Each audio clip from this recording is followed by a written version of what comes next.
ہندوستان اور خراسان یعنی موجودہ افغانستان کا ذکر، ابن ماجہ کی روایت ہے عن عبداللہ ابن الحارث رضی اللہ تعالی عنہ قال رسول اللہ صلی اللہ علیہ وسلم یخرج ناس من المشرق یؤتئون للمہدی یعنی سلطانہ، دونوں طرح سے پڑھ سکتے ہیں۔ حضرت عبداللہ ابن حارث فرماتے ہیں رضی اللہ تعالی عنہ کہ حضور نے ارشاد فرمایا مشرق کی طرف سے وہ فوجیں نکلیں گی، لوگ آئیں گے جو عرب میں مہدی کی حکومت قائم کریں گے۔ یہ مہدی کون ہوں گے اس کا ذکر میں ذرا بعد میں کروں گا، لیکن نوٹ کر لیجئے کہ مہدی سے پہلے لازماً کسی مشرقی علاقے کے اندر وہ نظام قائم ہو چکے گا، تب وہاں سے فوجیں آئیں گی نا۔ یہ مشرق کون سا ہے؟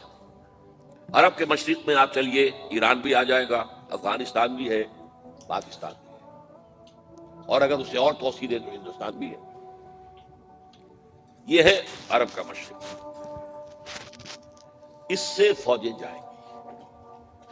اس کا کیا مطلب ہے کہ اس میں سے کسی جگہ پر نظام خلافت پہلے قائم ہو جائے گا تاکہ وہاں سے فوجیں جائیں گی جو جزیرہ نماء عرب میں حضرت مہدی کی حکومت کو قائم کریں۔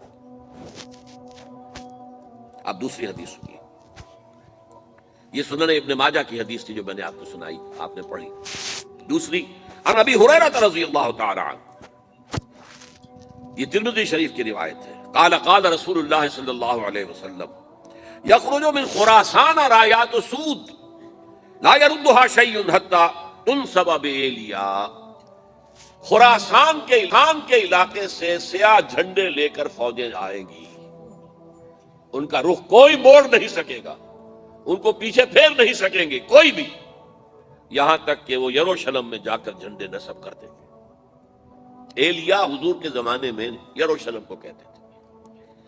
یہ یروشلم تھا جب حضرت سلیمان کی حکومت تھی اور یہاں پر معبد سلیمانی، ہیکل سلیمانی قائم ہوا، پھر یہ یروشلم ہی رہا ہے تاریخ میں، یہاں تک کہ سن 70 عیسوی میں جب ٹائٹس رومی جنرل نے اس کو گرایا، ختم کیا، سیکنڈ ٹیمپل گرا دیا اور یہاں سے یہودیوں کو کہا نکل جاؤ یہاں سے، کوئی یہودی باقی نہیں رہا، بالکل تہو بالا برباد کر دیا۔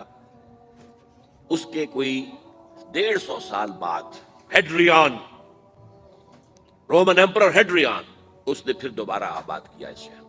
150 سال تک یہ بالکل بنجر اور بالکل غیر آباد پڑا تھا۔ اب ہیڈریان نے جب آباد کیا تو اس کا نام ایلیا رکھا، اب یروشلم نام نہیں تھا۔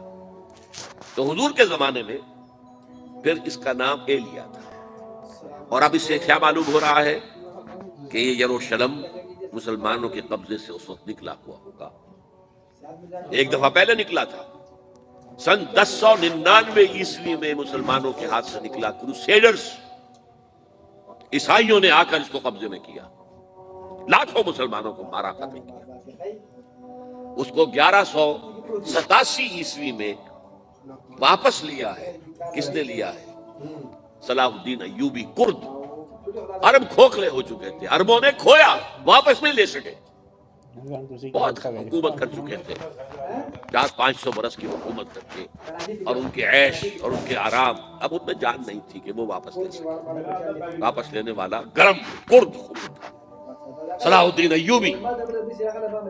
تو گویا کہ اب آپ سمجھئے کہ 88 برس تک عیسائیوں کا قبضہ رہا یروشلم میں۔